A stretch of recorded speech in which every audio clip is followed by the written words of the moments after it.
नमो भगवते वासुदेवाय नमो नमः। आज 15वां और अंतिम अध्याय सप्तम स्कंद का, जिसमें नारद जी राजा युधिष्ठिर को गृहस्थ धर्म के द्वारा, गृहस्थ आश्रम के द्वारा हमें मोक्ष धर्म की प्राप्ति किस प्रकार होगी उस बारे में बताएंगे।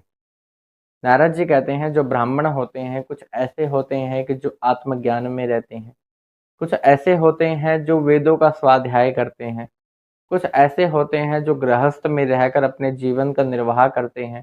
तो अलग अलग आश्रम पहले भी बताए जा चुके हैं जो ब्राह्मणों के लिए होते थे। मनुष्य का क्या धर्म है? सबसे बड़ा धर्म तो यही है कि हमारी वाणी द्वारा, बुद्धि द्वारा, जीभा द्वारा किसी भी प्रकार से किसी भी जीव को किसी भी प्रकार का कष्ट ना पहुंचे। सबसे बड़ा धर्म यही है। दैव कार्य, पितृ कार्य, यह बड़े ही शुभ कार्य माने जाते हैं। किसी भी प्रकार का दैविक कार्य कर रहे हैं, श्राद्ध कर रहे हैं पितृगण का, उनको करने के बाद ब्राह्मणों को भोजन करवाना बहुत ही आवश्यक होता है। दैव कार्य में 2, पितृ कार्य में 3 ब्राह्मणों को अवश्य ही भोजन करवाना चाहिए। यदि दोनों हो तो एक एक ब्राह्मण को तो अवश्य ही भोजन करवाएं। इससे क्या होगा कि जो आपका यह शुभ कार्य है, इससे आपको अक्षय फल की प्राप्ति होगी। क्योंकि कुछ कार्य ऐसे होते हैं जो हम धर्म के अनुकूल में रहकर करते तो हैं, लेकिन पूरा ना पता होने के कारण उसकी हमें उतने फल की प्राप्ति हो ही नहीं पाती। तो यह करना आवश्यक है, और मन, वाणी और बुद्धि के द्वारा किसी को कष्ट नहीं पहुंचाना। जो अधर्म है, अधर्म की 5 शाखाएं हैं, जिनके नाम है विधर्म, परधर्म, उपमा, आभास और छल। इनके बारे में जानते हैं, यह कौन सा क्या है। जैसे विधर्म है, हम धर्म के अनुकूलता में रहकर कोई कार्य कर रहे हैं, उसमें विघ्न डल रहे हैं, तो वह विधर्म कहलाएगा।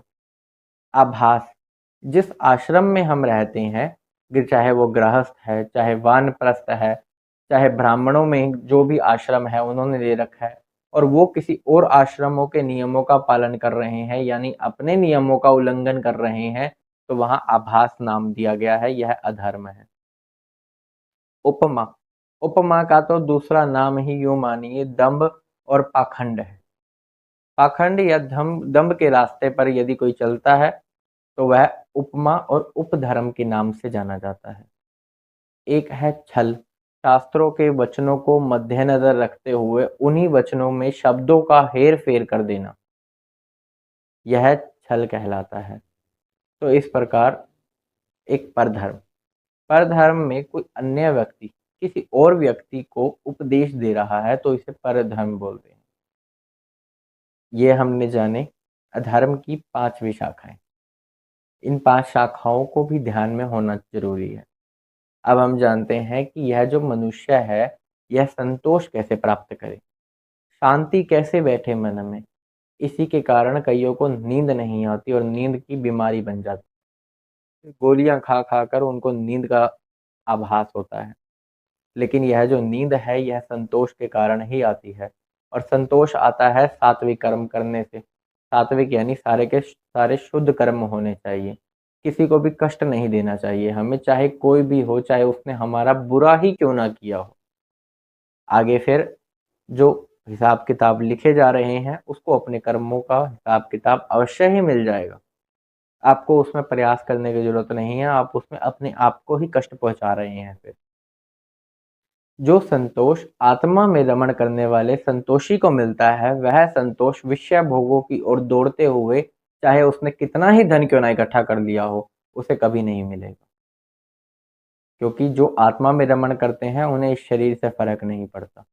वह पूर्णतः जानते हैं कि यह आत्मा अलग है, यह शरीर अलग है। यह शरीर एक तरह का भ्रम ही है, जो हम देख रहे हैं वह भी एक तरह का भ्रम ही है। इसको एक एग्जाम्पल से समझिए कि जैसे एक दर्पण है, उसमें हम अपनी छवि देख रहे हैं, हम अपना प्रतिबिंब देख रहे हैं। अब जब हम उसे देखेंगे तो इतना तो हमारी बुद्धि में है कि हम एक ही हैं। हम सामने देखकर, उसको देखकर ये तो नहीं कहेंगे कि हम 2 हैं। यह तो आप भी जानते हैं। ऐसे ही यह शरीर में यह आत्मा है। अभी कहने में 2 है, लेकिन आत्मा एक ही है, जो इस शरीर में कुछ समय के लिए है, और उसके बाद यह सिर्फ एक राख का ढेर है, यह शरीर। और ये राख होने के बाद इसका कोई अस्तित्व नहीं रह जाएगा। ये ना कभी था ना कभी होगा, और यह आत्मा हमेशा से थी और हमेशा ही रहेगी। अब ये हमारे ऊपर होता है कि कर्मों के द्वारा और भगवान की भक्ति के द्वारा श्री कृष्ण का नाम लेने से, हमारे वैकुंठ स्वामी का नाम लेने से हम इस जन्म मरण के फेर से मुक्त हो सकते हैं। यह हमारे ऊपर है। अब गुरुओं की बात करें तो गुरु स्वयं भगवान का अवतार बताए गए हैं शास्त्रों में। शास्त्रों में और गुरु की बातों में कोई अंतर नहीं होता। जो शास्त्रों में वचन कहे गए हैं, गुरु के भी वही वचन होते हैं और वह भगवान के समान बताए गए हैं। जो मनुष्य यह समझ रहे हैं कि हमारे गुरु मनुष्य हैं, वह बिल्कुल गलत है। वह भी एक तरह का भ्रम है। शास्त्रों के वचन क्या कहना चाहते हैं हमें? हमें वह बताना चाहते हैं कि क्रोध, लोभ, भय, मोह, मत्सर, इन सब से तुम दूर रहो। यह तुम्हारे शत्रु हैं। यह 6 शत्रुओं पर विजय प्राप्त करना, शास्त्रों में यही सब बताया गया है।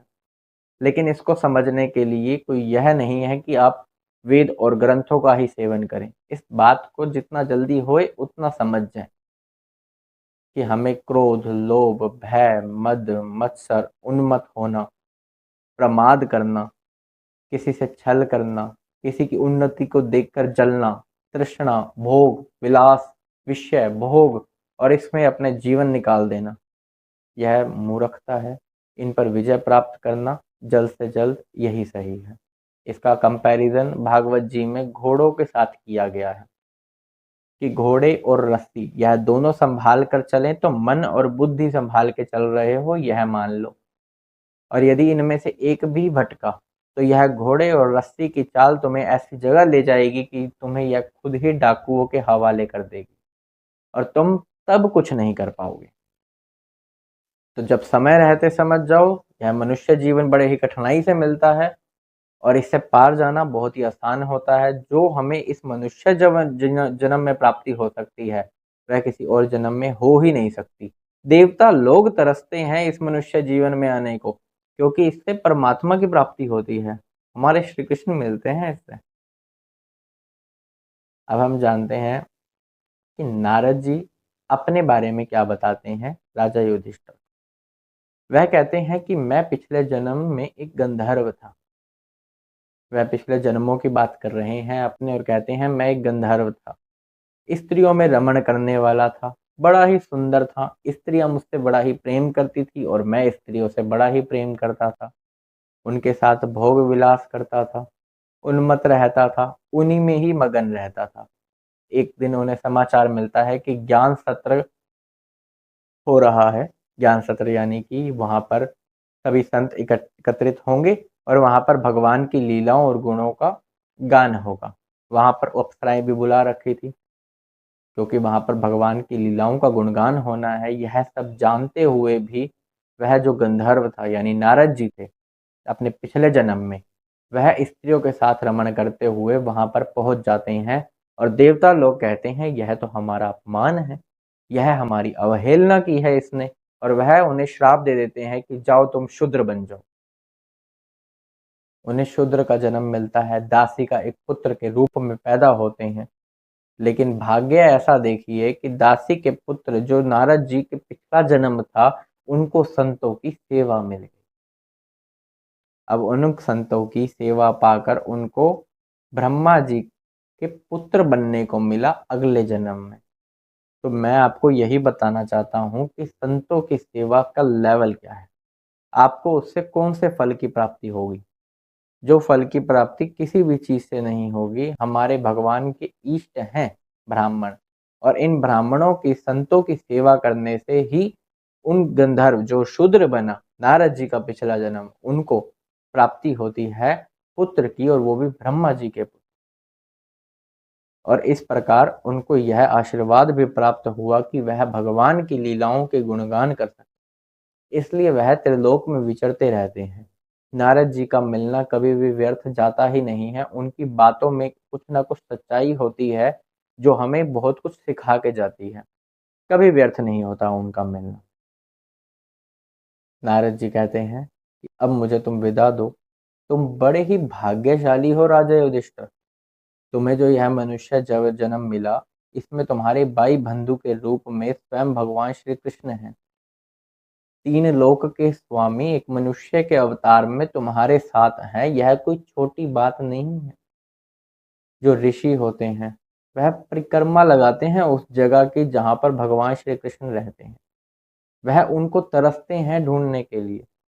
भगवानों में शंकर, इंद्र आदि, ब्रह्मा जी, यह सब भी चाहते हैं कि उनके दर्शन हो सके, उनके स्वरूप की प्राप्ति हो सके, कि उनके स्वरूप के दर्शन ही हो जाए, हम हाथ जोड़कर खड़े हो जाएं, लेकिन इन आंखों को उनके असली स्वरूप के दर्शन चाहते हैं। उनको भी वो नहीं होते।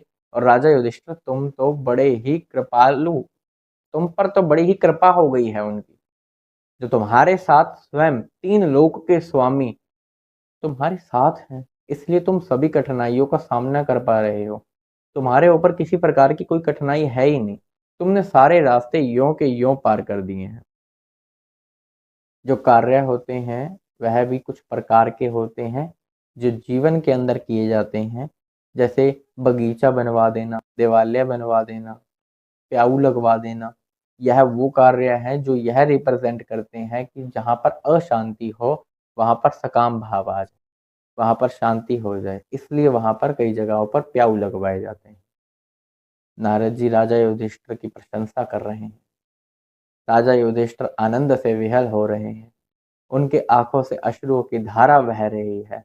इतना सुंदर जो यह चरित्र आंखों के सामने चलता है, इसका वर्णन तो शब्दों में हो ही नहीं सकता। कि राजा युधिष्ठिर और भगवान श्री कृष्ण वहीं पर उपस्थित हैं और नारद जी से विदा ले रहे हैं कि अब मुझे जाने के लिए आप आज्ञा दें। और राजा युधिष्ठिर भी बड़े ही प्रसन्न हैं, उनकी आंखों से आंसू नहीं रुक रहे। भगवान जो हैं उनके साथ खड़े हैं और वो एक उनकी आश्चर्य की सीमा ही नहीं रही जब उनको यह पता चला कि यह श्री कृष्ण और कोई नहीं, यह तीन लोक के स्वामी हैं, ब्रह्मांड के रचयिता हैं। इनसे ब्रह्मा जी की उत्पत्ति हुई है, जिन्होंने इस सृष्टि का आगे विस्तार किया है। इनकी मर्जी के बिना पत्ता भी नहीं हिलता। यही इस सृष्टि का विस्तार करने वाले हैं। इस सृष्टि के पहले भी यही थे, मध्य में भी यही हैं और सृष्टि के बाद भी यही रहेंगे। जब कुछ भी नहीं रहेगा तब भी यही रहेंगे, और जब कुछ भी नहीं था तब भी यही थे, और वो मेरे साथ हैं। ऐसा राजा युधिष्ठिर अपने मन में सोच रहे हैं और उनके आश्चर्य की सीमा नहीं है। इस प्रकार यह पूर्णतः वर्णन हो गया इस स्कंद के अंदर, सप्तम स्कंद के अंदर, कि जो दक्ष आदि की अन्य पुत्रियां थी उनका वंश किस प्रकार का था। और यहाँ पर हमने बड़ी ही सुंदर अद्भुत लीलाओं के बारे में गुणगान किया जो कि प्रहलाद जी आदि की थी। हरि ओम तत्सत।